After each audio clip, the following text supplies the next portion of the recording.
Kematian Lasmini tentu membawa duka yang cukup mendalam bagi keluarga Santoso, tak terkecuali Pak Slamet dan Mbok Urip.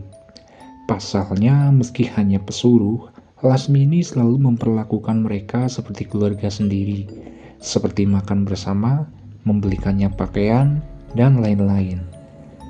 Masih dalam masa berkabung setelah kepergian Lasmini, Ningrum anak sulung Santoso belum juga sembuh. Bahkan menurut kesaksian Mbok Urip kepada Pak Slamet, cacar air Ningrum semakin parah, menjalar sampai lubang telinga, lubang hidung, dan lidah. Keadaannya kini sungguh memprihatinkan. Sudah hampir 2 bulan ini, Ningrum hanya terbaring di tempat tidurnya. Bahkan ketika ibunya meninggal, dia tidak sempat melihat jasadnya untuk terakhir kalinya. Sementara itu, ada hal janggal yang sebenarnya sempat terabaikan, yaitu nasi yang cepat membusuk. Itu terjadi pada keluarga ini. Mbok Urip sebagai pembantu sempat dimarahi oleh juragannya perihal nasi busuk ini. Tapi bagaimana lagi? Padahal itu nasi baru, yang ditanak esok hari namun siangnya sudah membusuk, menguning, dan berlendir. Hari pun berlalu, terjadi kepilihan lagi di suatu hari. Belum genap 40 hari Lasmini meninggal, kini Ningrum si sulung pergi untuk selama-lamanya menyusul ibunya. Kejadiannya esok hari. Seperti biasanya, setiap pagi Mbok Urip hendak pergi ke kamar Ningrum untuk memberikan makan. Mbok Urip melihat hal yang tak biasa. Ningrum tidur dengan tengkurap dengan selimut yang menyingkap. Dengan pelan, Mbok Urip mencoba membangunkannya, tapi tak direspon. Di sini, Mbok Urip sudah mempunyai firasat yang tak enak. Dengan perlahan, dia memegang kaki Ningrum, yang ternyata sudah dingin. Mbok Urip yang takut langsung bergegas melaporkannya kepada juragannya. Santoso pun datang dengan wajah yang panik. Begitu juga Pak Slamet yang tengah menggendong si Panggih yang ikut terbangun karena kehebohan pagi itu. Dihampirinya tubuh Ningrum oleh ayahnya. Santoso sadar bahwa anaknya sudah tiada. Dia menangis terisak dengan suara yang parau. Pak Slamet segera menyerahkan Panggih yang juga menangis ke Mbok Urip untuk dibawa keluar. Pak Slamet segera merangkul dan memapah juragannya menuju ruang tamu. Sementara itu, sembari menggendong Panggih, sambil tergopoh-gopoh, Mbok Urip mengabarkan kabar duka ini ke tetangga terdekat, kalau Ningrum sudah meninggal. Sejak kepergian Ningrum, kini Mbok Urip dan Pak Slamet diminta untuk tinggal di rumah utama, untuk menjaga Panggih. Sementara itu, perihal nasi busuk terus saja terjadi. Tapi nampaknya Santoso belum menyadari atau tidak peduli tentang kejanggalan-kejanggalan yang belakangan ini menimpa hidupnya. Sampai pada suatu hari, ketika Santoso, Panggih, Pak Slamet dan Mbok Urip menonton TV, terdengarlah ledakan dari teras depan rumahnya. Santoso yang pertama kali keluar untuk memeriksanya. Seketika itu juga dia terkejut dan memanggil Pak Slamet. Terlihat di situ lantai terasa sudah pecah dan menonjol keluar. Pak Slamet dan juragannya pun memegang lantai itu. Terlihat sedikit berasap dan agak hangat. Santoso mencoba melogikakan kejadian ini. Dia memperkirakan ini adalah akibat dari pemuaian dari gas yang dihasilkan oleh septic tank. Tapi Santoso juga agak keheranan. Pasalnya septic tank rumah ini berada jauh 30 meter ke belakang rumah. Santoso pun menyuruh Pak Slamet membongkar pecahan lantai itu saat itu juga. Dan apa yang ditemukan Pak Slamet sungguh mengherankan. Karena di balik lantai, Pak Slamet menemukan selembar kain kafan yang bertuliskan aksara Jawa. Santoso yang melihat itu langsung merebutnya. Di sini dia juga nampak keheranan. Kain itu pun dibawa masuk dan diletakkan di meja ruang tamu. Di situ Santoso dan Pak Slamet duduk berdiam-diaman seakan memikirkan sesuatu. Dan akhirnya Pak Slamet pun mulai buka suara perihal kecurigaannya dengan kejadian-kejadian akhir-akhir ini. Santoso sempat membantah dan tidak percaya. Tapi di sini Mbok Urip yang mendengar pembicaraan itu dari ruang TV ikut datang dan berbicara bahwa dari kejadian wanita tanpa wajah, anjing besar yang dilihat Agus, hingga kronologi sebenarnya tentang kematian istrinya itu. Dan Mbok Urip beranggapan bahwa bisa saja ini adalah kiriman santet atau teluh. Mendengar hal itu, Santoso masih berpikiran positif dan masih menganggap ini adalah kejadian yang normal. Untuk memastikan hal itu, maka muncullah sebuah gagasan agar Pak Santoso menanyakan perihal masalah tersebut kepada sesepuh desa, yaitu Mbah Kiai Mangun. Mbah Mangun adalah salah satu sesepuh yang dituakan di desa itu. Singkat ceritanya, hari itu juga Pak Slamet datang ke tempat Mbah Mangun. Sampai akhirnya beliau pun datang ke rumah, memeriksa kain kafan yang ditemukan di balik lantai yang meledak tadi. Mbah Mangun pun mulai keliling di sudut-sudut rumah, sembari berzikir dan sesekali menepuk-nepuk dinding rumah Santoso. Setelah selesai, beliau kembali duduk di ruang tamu dan berbicara kepada Santoso. Sambil dia membakar kain kafan itu di sebuah asbak, Mbah Mangun pun berkata, "Ini tuh Jawa, Pak. Malapetakannya ada 3, pikiran, harta, dan penyakit." Saya akan jelaskan sedikit tentang deskripsi yang diucapkan oleh Mbah Mangun. Kira-kira begini. Tuh Jawa menurut Mbah Mangun ini malapetakannya didatangkan pada 3 macam hal. Yang pertama yaitu mempengaruhi pikiran. Ini mungkin berhubungan dengan kejadian kematian istrinya yaitu Lasmini. Seperti yang tadi diceritakan, Lasmini tanpa sadar menyiramkan air panas di tubuhnya. Hal yang kedua berhubungan dengan penyakit, dan ini mungkin yang dialami oleh Ningrum anak perempuannya. Yang ketiga adalah harta. Di sini harta mulai diartikan sebagai usaha. Mungkin ini yang nyambung dengan kejadian Agus yang merupakan salah satu pegawai di gudang cengkehnya, yang mengaku didatangi oleh anjing besar yang bisa berbicara. Dan sejak kejadian Agus itu, ternyata banyak juga pegawai di gudang itu yang mengaku diteror oleh makhluk yang mirip anjing itu. Dan ternyata satu persatu pegawai di gudang itu pun mulai mengundurkan diri karena merasa takut. Dengan ini tentu akan mempengaruhi usaha cengkeh milik Santoso. Di sini Santoso mulai berpikir dan menuduh siapa orang yang mengirim teluh ini. Tuduhan Santoso pun jatuh kepada Bowo. Tapi entah kenapa Mbah Mangun buru-buru berpamitan saat itu. Dia berkata, "Besok aku kesini lagi, Pak." Kata Mbah Mangun. Malam ini tentu mereka tak akan bisa tidur nyenyak, terutama Santoso yang terlihat duduk di ruang tamu sembari membuka catatan keuangannya. Sementara itu, Mbok Urip terlihat tertidur bersama Panggih di depan TV. Pak Slamet yang melihat juraganya belum tidur pun berinisiatif menawarkan kopi. Santoso pun mau dan mereka duduk berdua di ruang tamu itu. Santoso yang terlihat kalut dan tidak fokus seketika langsung berkata, "Kalau aku mengira ini ulah Bowo, Mat." Kata Pak Santoso kepada Pak Slamet. Pak Slamet pun hanya menjawab, "Bisa saja, Pak. Tapi kita harus mikir gimana caranya membentengi rumah ini." Sampai pada akhirnya percakapan itu berakhir dan mereka beranjak tidur. Santoso tidur di kamarnya dan Pak Slamet tidur di kursi sofa ruang tamu itu. Beberapa jam kemudian, sekira jam 2 malam, Pak Slamet yang sebenarnya masih tidur-tidur ayam Pandangannya dialihkan oleh sosok yang tiba-tiba terlihat duduk di depannya. Pak Slamet yang kaget segera beranjak dan duduk. Sembari mengusap matanya, Pak Slamet terus memandangi sosok yang berada kira-kira 2 meter dari tempatnya. Karena suasana agak gelap, sosok itu tak terlihat jelas. Hanya bagian hitam yang nampak duduk mematung di kursi itu.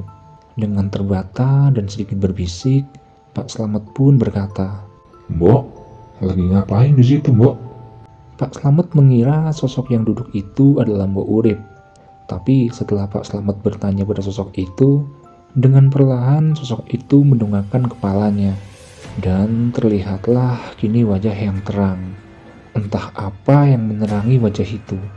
Di sini Pak Slamet yang terpaku, tapi masih mencoba berani. Dengan terbata-bata Pak Slamet berdoa sebisanya, sambil terus memandangi sosok itu dengan secuil keberaniannya.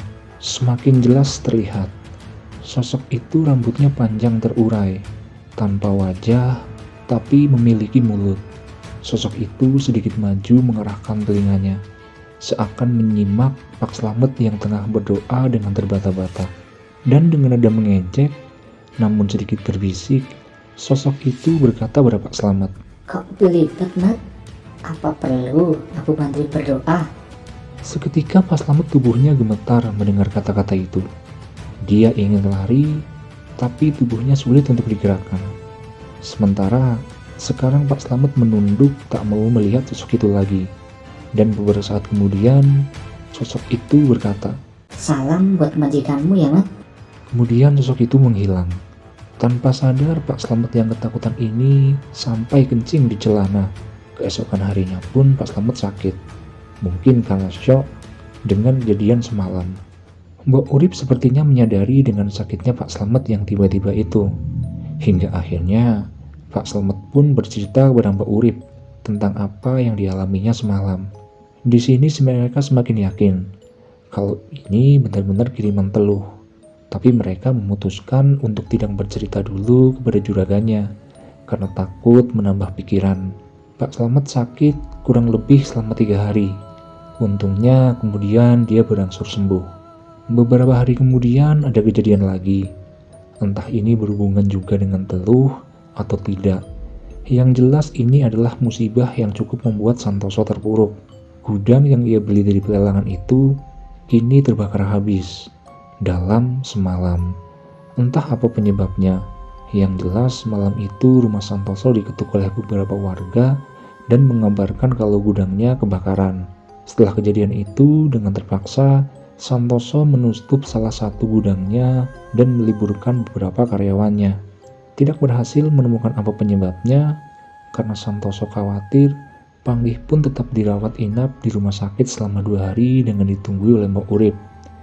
Dan di sini Mbok Urip mengalami kejadian seram. Kejadiannya di malam kedua, ketika Mbok Urip menunggui Panggih di rumah sakit.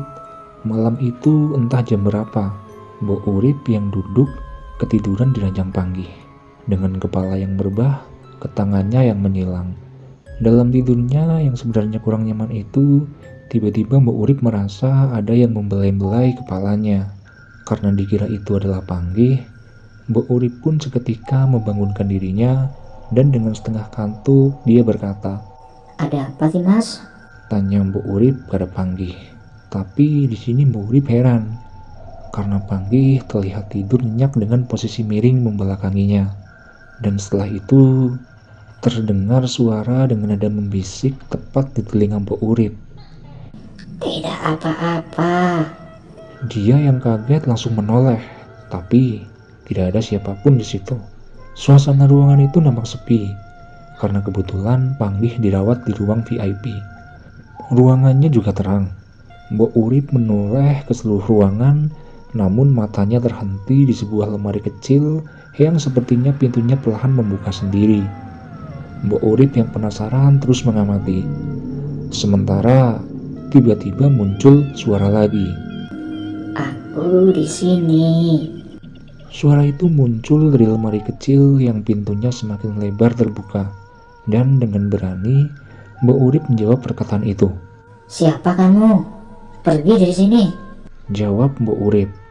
Lemari itu semakin terbuka lebar dan menurut Mbok Urip, di situ muncul kepala tanpa wajah, namun memiliki mulut. Persis seperti yang dikatakan Slamet tempo hari. Perlahan kepala itu keluar dan menunjukkan seluruh tubuhnya. Besar sekali, kata Mbok Urip. Tingginya hampir menyentuh langit-langit. Sepertinya ini sosok wanita yang memiliki jemari panjang. Begitu juga kuku-kukunya. Menggeliat seperti menari. Dan beberapa saat kemudian dengan lantang sosok itu berkata, Aku sambar nyawa. Aku mau jenguk. melihat Panggih yang terbaring, Mbok Urip mencoba untuk tidak gentar dan berkata, Tidak perlu. Pergi kamu dari sini. jawab Mbok Urip sambil memegang pispot logam di tangannya. Tapi sosok itu malah tertawa-tawa. Mbok Urip yang sudah kacau, pikirannya pun berinisiatif melemparkan pispot ke arah sosok itu sambil berkata, Allahu Akbar. dan sosok itu pun hilang. Mbok Urip pun menangis meringkuk di lantai. Di sini sebenarnya Mbok Urip merasa sangat ketakutan. Ternyata gangguan itu belum selesai. Beberapa saat kemudian, Mbok Urip dibuat semakin menangis ketika terdengar suara wanita bernyanyi lagu Jawa. Suaranya merdu dan mendengung. Mbok Urip menutup kedua telinganya, dan dia berkata, Sudah, tolong sudah. hingga suara itu pun berhenti seiring azan subuh yang mulai terdengar. Nampak lalu lalang aktivitas di rumah sakit sudah terdengar. Segera seketika itu juga Mbok Urip membuka pintu dan duduk di kursi depan ruangan perawatan. Dia tampak pucat dan lesu. Sungguh, ini malam yang berat. Untung paginya Panggih sudah bisa diperbolehkan pulang. Sesampainya di rumah, ada yang berubah dalam diri Panggih. Dia sekarang pendiam, tak seusil kemarin. Untuk seukuran anak, dia nampak seperti orang dewasa. Sekira 4-5 hari berlalu, Panggih kini sangat rajin mengaji. Terlihat setiap dia yang selalu siap dengan baju kokonya 1 jam sebelum menunggu guru ngajinya di ruang tamu. Panggih mulai ngeyel mengajak ayahnya untuk sholat tepat waktu. Perubahan yang baik memang. Bisa dibilang 180 derajat. Tak seperti dulu yang manja dan agak pemalas. Tapi ternyata perubahan Panggih ini merupakan buang tabiat. Kata orang Jawa, bahwa seseorang akan berubah sikap dan sifatnya saat menjelang ajalnya. Karena tiba di suatu hari, waktu itu sore setelah Panggih mengaji, listrik kebetulan padam. Sementara Panggih masih ada tugas sekolah yang harus dikumpulkan esok hari. Akhirnya Panggih pun mengerjakan PR-nya dengan menggunakan teplok atau lentera. Diletakkanlah 2 lentera di samping meja belajarnya. Panggih pun belajar dengan ditemani ayahnya. Sementara Pak Slamet sedang sibuk menyalakan lampu petromak di halaman. Sampai beberapa saat kemudian, Santoso pun meninggalkan Panggih untuk merokok di halaman belakang. Sambil melihat Pak Slamet yang terus mengotak-atik lampu petromak itu yang tak kunjung berhasil dinyalakan. Dan tiba-tiba terdengar suara ledakan dengan diiringi suara teriakan. Santoso dan Pak Slamet yang mendengarnya segera menghampiri ke kamar Panggih. Dan apa yang terjadi? Di situ kepala Panggih sudah berkobar dengan api. Panggih terus berlari tak berarah di kamarnya sambil teriak kesakitan. Di sini Santoso langsung mengambil selimut dan menelungkupkan ke kepala Panggih. Tapi setelah dibuka nampaknya api belum juga padam. Dan dari belakang, Mbok Urip memeluk Panggih dengan anduk basah. Apinya pun padam. Tapi nampaknya Panggih sudah cukup terluka sangat parah. Dan segera saat itu juga dilarikan ke rumah sakit. Tapi 2 hari kemudian, Panggih pun meninggal, menyusul kakaknya Ningrum dan ibunya Lasmini. Setelah sempat kesulitan bernafas karena paru-parunya telah dipenuhi dengan asap, kata dokter. Kejadian itu sangat cepat. Dan bagaimana caranya lentera yang ada di samping mejanya pecah dan mengenai kepala Panggih, itu pun masih menjadi misteri. Kejadian itu pun semakin meyakinkan Santoso tentang teluh yang kejam ini. Lantas, bagaimana kabar Mbah Mangun yang dulu ingin datang lagi ke rumah? Nah, ternyata setelah kejadian sore itu Mbah Mangun pun sempat sakit. Menurut cerita Pak Slamet, Mbah Mangun sempat bertarung dengan sosok jin wanita tanpa wajah itu. Kita sebut saja Sambernyowo. Tapi di sini Mbah Mangun menganggap teluh ini terlalu kuat kalau harus dihadapinya seorang diri. Karena inilah Mbah Mangun tidak menepati janjinya untuk datang di kemudian hari. Kembali ke cerita, masa berkabung kemudian panggih masih hangat.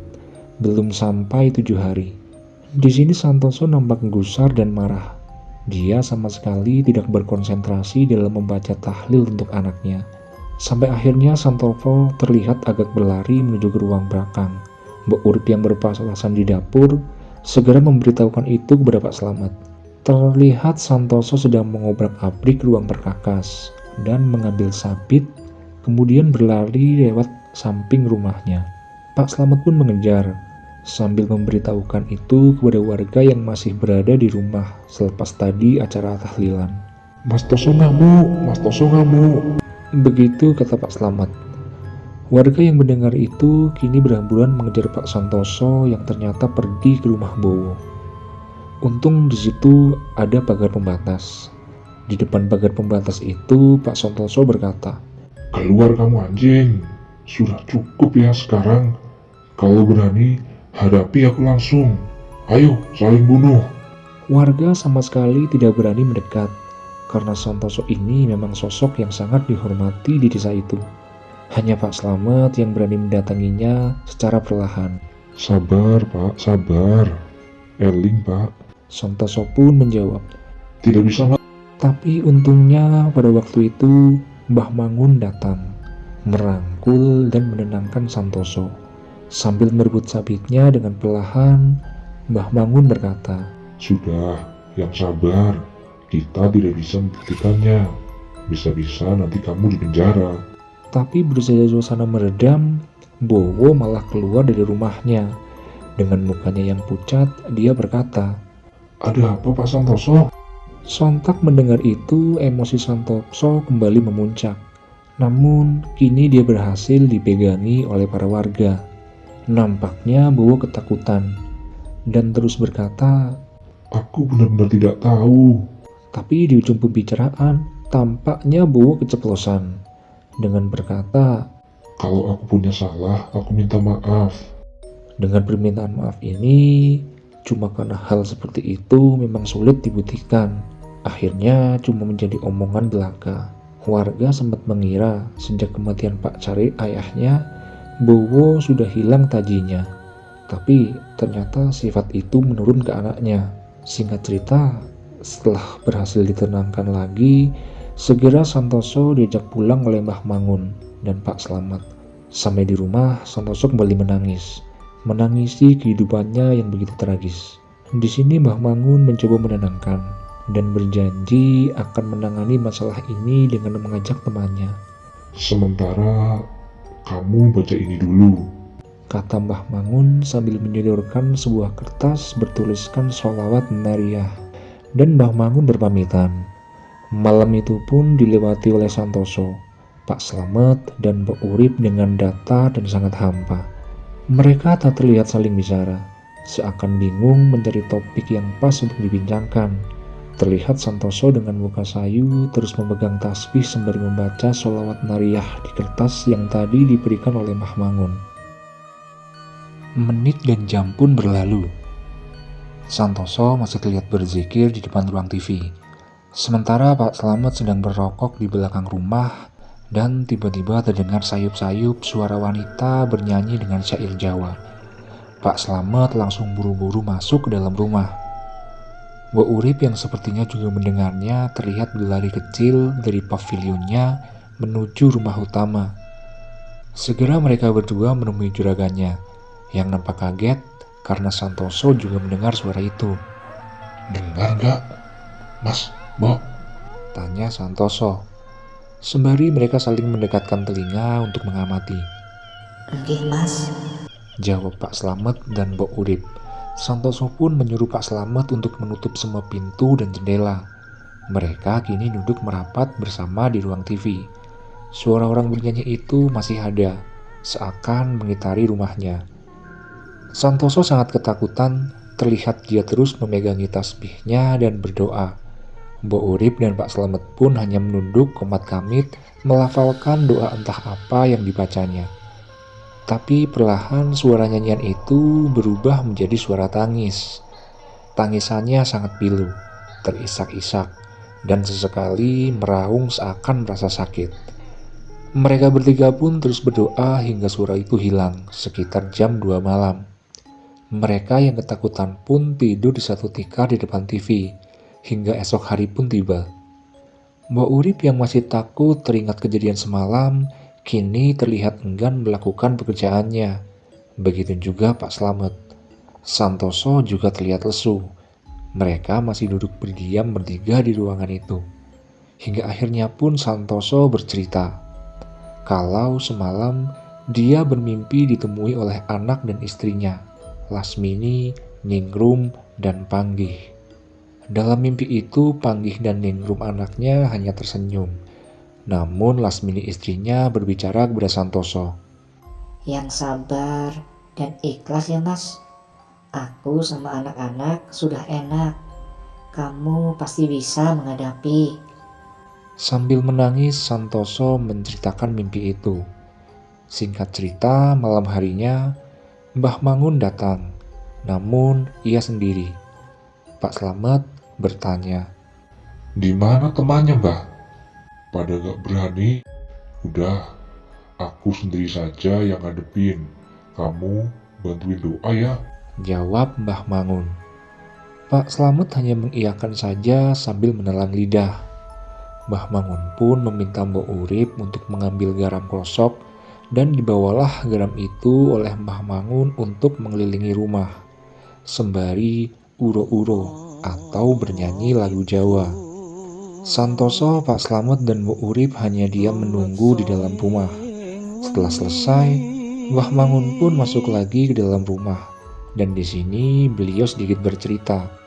Dulu, waktu Mbah Mangun masih muda, baru saja lulus dari pesantren, jin samber nyawa ini sempat menghabisi keluarga Pak Cokro, sampai tidak ada satupun yang tersisa. Pak Cokro adalah kandidat pemenang waktu pemilihan lurah di tahun 60-an, yang mana lawannya yang kalah adalah Pak Carik atau ayahnya Pak Bowo. Diduga kuat pengiriman teluh ini dilakukan oleh Pak Carik. Tapi memang hal seperti itu sulit sekali dibuktikan. Sejak saat itu, tak ada lagi warga yang mau berurusan dengan Pak Carik. Jadi di sini mulai terang kalau diduga kuat Bowolah yang mengirim teluh itu. Apa perlu dibalikin saja, Mbah? Kata Pak Santoso. Tidak perlu, nak. Kita nggak ada bedanya kalau mengembalikan teluh itu kepada si pengirim. Jawab Mbah Mangun. Intinya kita tidak perlu membalas. Kalau kita membalas, kita sama jahatnya. Tak terasa mereka berbincang cukup lama, hingga akhirnya pembicaraannya dihentikan oleh suara ketukan pintu di depan rumahnya. Terlihat bayangan siluet di pintu kaca. Nampaknya ada orang yang datang. Pak Slamet yang membukanya seketika bingung, ketika dia tidak melihat siapapun di depan pintu. Dia yang mulai merinding pun menghampiri Mbah Mangun dan berkata, Tidak ada siapa-siapa ya, Mbah? Mbah Mangun pun menjawab, Gak apa-apa, Mat. Itu teman kita. jawab Mbah Mangun sambil tersenyum. Beberapa saat kemudian, Mbah Mangun pun meminta sapu lidi kepada Mbok Urip sambil membaca Al-Quran kecil di tangannya. Mbah Mangun pun keluar, menyapu halaman. Pak Slamet yang mengikuti di belakang bersama Santoso pun sesekali disuruh mengambil rambut yang berceceran di tanah. Rambut siapa ini? Batin mereka berdua sembari mengambilnya dengan sapu tangan. Sampai akhirnya Mbah Mangun berhenti di satu titik, tepat di bawah rimbunan tanaman sirih. Ambil cangkul. Cepetan, Mat. Setelah itu Mbah Mangun menyuruh Santoso untuk menggali titik yang sudah ditunjuknya tadi. Setelah digali cukup dalam sekitar 80 cm, ditemukanlah bungkusan kain kafan yang cukup besar. Baunya sangat busuk. Mbah Mangun segera menyuruh membawa bungkusan itu menuju rumah. Dan di sini terlihat Mbah Mangun yang tampak limbung, hidungnya mengeluarkan darah. Pak Slamet yang melihat sempat berkata, Nggak apa-apa kan, Mbah? Udah, nggak apa-apa. sembari menutup hidungnya dengan sapu tangan. Akhirnya bungkusan itu dibuka di teras. Isinya adalah 7 butir telur ayam Jawa dan beberapa kertas yang bertuliskan Arab Pagon, Ketangkap intinya. kata Mbah Mangun. Beliau meminta pungutan rambut-rambut yang tadi dan menyatukan di satu kain itu. Sampai akhirnya sembari membaca ayat kursi, Mbah Mangun membakar rambut itu. Sempat terdengar jeritan wanita. Suaranya terdengar seperti dari kejauhan ketika rambut itu mulai dibakar. Kemudian, kertas-kertas bertuliskan Arab Pagon itu juga dibakar. Dan setelah itu, giliran telur-telur itu dibuka. Setelah telur dibuka, isi telur itu hitam pekat dan mengeluarkan bau yang sangat busuk. Mbah Mangun pun membuka telur itu satu persatu sembari terus membaca ayat kursi. Sampai semua telur itu habis, dan setelah itu Mbah Mangun membakar semuanya. Santoso di sini nampak keheranan dengan semua hal ini. Bagaimana semua ini bisa terjadi? Akhirnya prosesi pembersihan itu pun berakhir. Mbah Mangun kembali masuk ke dalam rumah bersama Santoso, Pak Slamet, dan Mbok Urip tentunya. Insya Allah ini sudah bersih. Kata Mbah Mangun. Mereka pun kembali berbincang bersama di ruang tamu itu, dengan topik yang agak menggembirakan tentunya. Apakah teluh itu berhasil dihentikan?